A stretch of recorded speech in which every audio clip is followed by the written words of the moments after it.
पाकिस्तान का operation Gibraltar अगस्त 1965 में शुरू हुआ, जिसका मकसद कॉवर्ट फोर्सेस के जरिए कश्मीर में घुसकर वहां रेबेलियन को भड़काना था। इस प्लान के मुताबिक पाकिस्तानी सोल्जर्स ने कश्मीरी अवाम के साथ मिलकर इंडिया के खिलाफ एक मैसिव अपराइजिंग क्रिएट करनी थी। यहाँ पे इन्फिल्ट्रेशंस मुजाहिदीन के रूप दिए गए ताकि वो इंडिया में जाकर कश्मीरी अवाम को भड़का सके, लेकिन ये ऑपरेशंस कामयाबी से दूर रहे। इन्फिल्ट्रेशन का प्लान पुअरली एग्जीक्यूट हुआ और इंटेलिजेंस के मसाइल ने सिचुएशन और बढ़ा दी। लोकल कश्मीरी अवाम ने भी साथ ज्यादा नहीं दिया, जो पाकिस्तानी होप्स के लिए एक बड़ा सेटबैक था। उस वक्त इंडिया की एजेंसीज और मिलिट्री को भी इन्फिल्ट्रेशन का पता चल गया, जिन्होंने फटाफट एक्शन लिया और इन प्लान्स को काउंटर करने का प्लान बनाना शुरू कर दिया। ऑपरेशन जिब्राल्टर का फेलियर पाकिस्तान के लिए एक बड़ी लर्निंग थी। ये रियलाइज हुआ कि कॉवर्ट मिशंस तभी इफेक्टिव हो सकते हैं जब ग्राउंड रियलिटीज और लोकल सपोर्ट स्ट्रॉन्ग हो।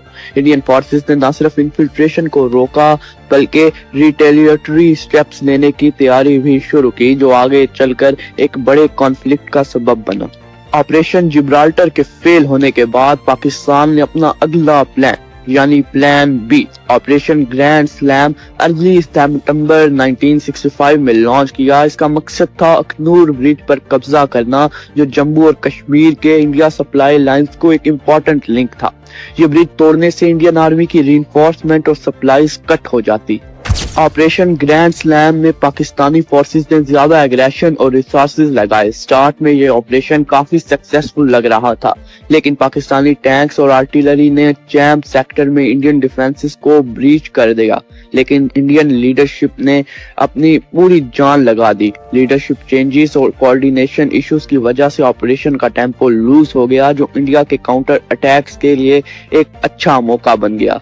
भारतीय फौज ने क्विकली रिएक्ट किया, अपनी फोर्सेस को कंसोलिडेट किया और पाकिस्तान के आगे बढ़ने वाले प्लान्स को ब्लॉक कर दिया। अखनूर ब्रिज के लॉस पाकिस्तान के लिए एक स्ट्रेटेजिक सेटबैक था, जो ऑपरेशन ग्रैंड स्लैम की पूरी प्लानिंग के अगेंस्ट गया। ये फेलियर इस बात की मिसाल है कि वार में सिर्फ एग्रेशन नहीं, टाइमिंग और लीडरशिप भी क्रूशल होती है। ऑपरेशन जिब्राल्टर और ग्रैंड स्लैम के बाद भारत ने रैपिडली काउंटर मेजर्स लेना शुरू किया। इंडियन फोर्सेस ने न सिर्फ डिफेंसिव टैक्टिक्स अपनाए बल्कि ऑफेंसिव मैन्यूवर्स किए और पाकिस्तान की टेरिटरीज को टारगेट करना शुरू कर दिया। दी एस्केलेशन दोनों मुल्कों के दरमियान फुल स्केल वार का सबब बना। ख़वातीनो हज़रात, इस वक्त जो जंग कश्मीर के अंदर लड़ी जा रही थी, वो जंग शिफ्ट हो जाती है वेस्टर्न बॉर्डर्स पर। पाकिस्तान और इंडिया दोनों एक दूसरे की जमीन छीनने पर तुल जाते हैं। ख़वातीनो हज़रात, इंडियन आर्मी ने चांब, तिवातल और हाजी पीर के एरियाज में रिटेलिएशन किया और काफी टेरिटरीज रिकैप्चर कर ली जो पहले पाकिस्तान के पास थी। हाजी पीर पास का वापस लेना एक इम्पोर्टेंट विक्ट्री था इंडिया के लिए, जिसने कश्मीर में इंडियन डोमिनेंस को वापस एस्टेब्लिश किया। ये स्ट्रेटेजिक मूव सिर्फ ग्राउंड पर नहीं बल्कि एयरफोर्स के जरिए भी लड़े गए। दोस्तों, वार की इस फेज में दोनों मुल्कों के रिसोर्सेज और मॉरल को बहुत बड़ा रोल था। इंडिया के स्विफ्ट रिस्पांस और रिकैप्चरिंग टैक्टिक्स ने पाकिस्तान के स्ट्रेटेजिक गोल्स को फेल कर दिया, लेकिन इसका असर सिर्फ बैटलफील्ड पर ही नहीं था बल्कि डिप्लोमेटिक और पॉलिटिकल फ्रंट्स पर भी देखा गया। लेकिन इंडियन फोर्सेस, भारतीय फौज ने भी ज्यादा देर तक डिफेंसिव स्टांस नहीं रखा। रीइंफोर्समेंट और सुपीरियर प्लानिंग के जरिए इंडिया ने चैम्प के आसपास की जगह को सिक्योर करना शुरू कर दिया था। यह बैटल दोनों साइड्स के लिए काफी कॉस्टली रही, क्योंकि टैंक्स और सोल्जर्स का बहुत बड़ा लॉस हुआ दोनों मुल्कों के लिए। ख़वातीनो हज़रात, चैम्प सेक्टर में पाकिस्तान को इंटियाल एडवांटेज जरूर मिला, लेकिन लीडरशिप और कोऑर्डिनेशन इश्यूज ने मोमेंटम को लूज कर दिया। इंडिया ने इस एडवांटेज का फायदा उठाया और ये बैटल आगे चलकर वार का ओवरऑल आउटकम पर इन्फ्लुएंस डालेगी। और यही वो मौका था जब 1965 की पाकिस्तान और भारत की जंग ऑफिशियली शुरू हुई थी। लेकिन एक बहुत बड़ा सवाल है ख़वातीनो हज़रात कि इस जंग का इम्पैक्ट दोनों मुल्कों पर कैसे हुआ। ऑपरेशन जिब्राल्टर और ग्रैंड स्लैम दोनों ही कॉवर्ट और ओवर्ट वारफेयर के बेहतरीन एग्जाम्पल्स हैं, लेकिन ये दोनों ऑपरेशंस फेलियर में तब्दील हो गए थे। पाकिस्तान ने अपने स्ट्रेटेजिक गोल्स अचीव नहीं किए, जबकि इंडिया की फोर्सेस ने उनकी प्लान्स को डिस्टर्ब करते हुए अपनी टेरिटरीज को सिक्योर कर लिया था। तीनों हज़रात, इस जंग ने दोनों मुल्कों की आवाम पर काफी गहरा असर डाला था। पाकिस्तान में जिब्राल्टर और ग्रैंड स्लाम की शुरुआती सक्सेस ने एक्साइटमेंट बढ़ा दी थी पाकिस्तानी आवाम की, लेकिन इवेंचुअली फेलियर्स और टेरिटरी लॉसेस ने डिसअपॉइंटमेंट क्रिएट की। इंडिया में पब्लिक सपोर्ट और नेशनलिज्म का जज्बा और स्ट्रांग हुआ, जो मिलिट्री एक्शंस को और भी ज्यादा रीइंफोर्स करता रहा। ऑपरेशन फुल स्केल वॉर का सबब बने, जो सिर्फ बैटलफील्ड तक नहीं, डिप्लोमेटिक और ग्लोबल पॉलिटिक्स में भी इन्वॉल्व हो गए। कश्मीर का इशू और कॉम्प्लेक्स हो गया और दोनों मुल्कों की राइवलरी का नया चैप्टर शुरू हुआ। ये वॉर की शुरुआती दिन थे जो आगे चलकर 1965 के फुल फ्लेज्ड इंडो पाक वॉर में तब्दील हुए। ख़वातीन और हज़रात, 1965 की जंग दोनों मुल्कों के लिए बहुत ही खूनी साबित हुई।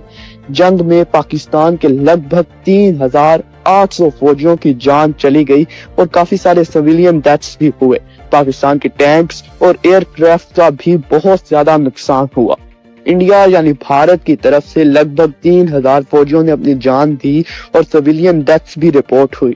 इंडियन आर्मी की हैवी इक्विपमेंट, टैंक्स और एयरक्राफ्ट का भी बहुत बड़ा लॉस हुआ। ख़वातीन और हज़रात, दोनों तरफ काफी रिसोर्सेज और इंफ्रास्ट्रक्चर डिस्ट्रॉय हुआ। ये जंग सिर्फ बैटल फील्ड तक नहीं रही, बल्कि मुल्कों की इकोनॉमीज और अवाम पर भी बहुत गहरा असर डाला। ख़वातीन और हज़रात, पाकिस्तान की तरफ से कुछ एरियाज कैप्चर हुए, जिनमें खीम खारन सेक्टर। पाकिस्तान ने इस एरिया में शुरुआती एग्रेशन के जरिए कुछ इंडियन पोजीशंस को कैप्चर किया, लेकिन अब ये एरिया बरकरार नहीं। And obviously charm sector, Pakistan ने चैम के आसपास की टेरिटरी पर कंट्रोल एस्टैब्लिश किया, जो स्ट्रेटेजिकली बहुत इंपॉर्टेंस रखता है। ख़वातीन और हज़रात, इंडिया के द्वारा किए गए कुछ एरियाज भी बहुत इंपॉर्टेंस रखते थे, जो भारत ने अपने कब्जे में कर लिए थे। हाजी पीर पास, भारत ने इस इम्पोर्टेंट माउंटेन पास को वापस कैप्चर किया था, जो ऑपरेशन जिब्राल्टर का एक मेजर सेटबैक था। लाहौर के आसपास के एरियाज, इंडिया ने अपनी फोर्सेस के जरिए लाहौर सेक्टर में कुछ फॉरवर्ड पोस्ट्स और विलेज को कंट्रोल में ले लिया था। सियालकोट सेक्टर, इंडिया ने सियालकोट के आसपास की कुछ इंपॉर्टेंट जगहों पर टेम्पररी कंट्रोल एस्टैब्लिश किया था, लेकिन बाद में पाकिस्तान ने उन इलाकों को वापस ले लिया था। दोनों मुल्कों ने जंग के बाद कुछ कैप्चर्ड एरियाज वापस कर दिए, लेकिन ये जंग कश्मीर का मसला हल ना कर सकी और इसके बजाय इसने कश्मीर को और कॉम्प्लेक्स बना दिया। पब्लिक ओपिनियन दोनों तरफ से हार्श हो गया और बहुत ज्यादा इंटेंस हो गया। जंग के स्कार्स मुल्कों के रिलेशंस पर लंबी मुद्दत तक रहेंगे।